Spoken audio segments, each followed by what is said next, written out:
Do you believe that businesses can be trusted to regulate themselves? After witnessing the activities in the banking sector with subprime mortgages, credit default swaps, and asset-backed securities, with the effects of the Gramm-Leach-Bliley Act and the Commodity Futures Modernization Act, how do we know our future is in good hands when companies would rather pollute and then pay attorney's fees for class action suits rather than deal with the cost of providing an environmentally sound process? Can we trust businesses to do what is in the best interest of our people? And if not, what is government's role in making these companies do what is right? The answer is no. You can only trust a corporation or a business to look out after their own interest of making money. That is all a corporation is designed to do, is make money. Corporations have no accountability to anyone else. They have no responsibility to deal or take care of anyone in the United States. They are just in business to make money. That's all they do. And if you think they're going to somehow be taking larger responsibilities, think again. It just isn't going to happen. Now, what I would propose you have to do to have a free market work properly, if you want to call it a free market. I like the concept of a fair market system personally. But what I would do to make it fair is I would make sure that if you're making a profit, you're doing it honestly. And specifically, if you're making a profit by poisoning other people with your products, causing trillions of dollars of healthcare costs like the oil companies are doing every day, I don't think that should be legal. I don't think that you should be allowed to make money by poisoning other innocent people.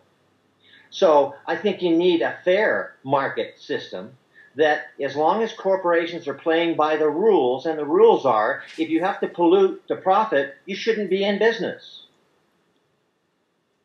Okay, JL, do you want to respond to that? Well, I agree that corporations should not be polluting. And that's why if we bring them back to the U.S., we can keep tabs on them much better than we can with China. And of course, we can enforce the laws that are on the books, maybe add some laws. No one wants dirty water. No one wants to drink mercury or the thousands of other toxins that Harry is very well aware of, floating through our water system, through the air, etc. As far as a corporation being totally not responsible, from personal experience, they have very little responsibility. And if it is a private corporation, say an LLC or an individual corporation, that is more or less protection for the business owner. And it's not such a bad idea for a small business, but once a business goes public, I believe every shareholder, every member of that corporation should be held responsible for whatever damages occur with individuals or with the environment. Okay. Andre, do you want to answer to that? I do. I agree.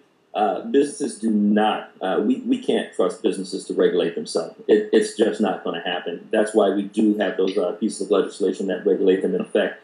However, what we have to do is look at enforcing what we have in the books already. We don't need new legislation. We do, however, need to have businesses here, you're right, John, instead of overseas.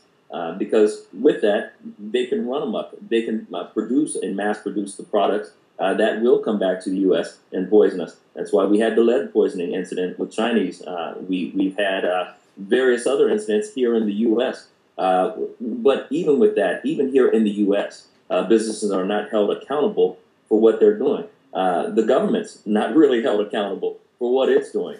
So again, we've got to put the people back in the first seat, where the government is held account to the people. And if we don't do that, then they're going to keep doing what they're doing. You can't change the government if you don't have the people backing it, and if you don't have them accountable to the people. That's going to be the ultimate goal right here. All right, Harry, do you want to take 30 seconds to rebut? Well, I don't think the government is accountable to the people at all. Any more than when we had thousands of people in the streets trying to stop the war in Vietnam. No, the government didn't care, and they never listened. The government does what it wants. Most of the people don't want to be in Afghanistan right now. Most people didn't want to be in Iraq. Most people would tax the rich.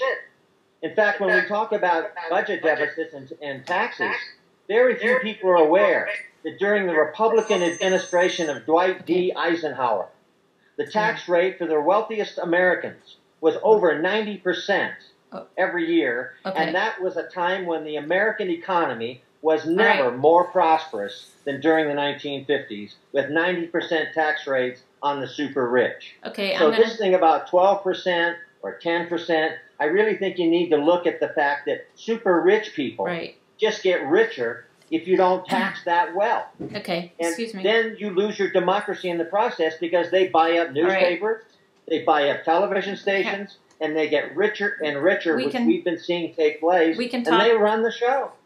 Okay, Harry, we can talk about this. We're going to cover all these issues, so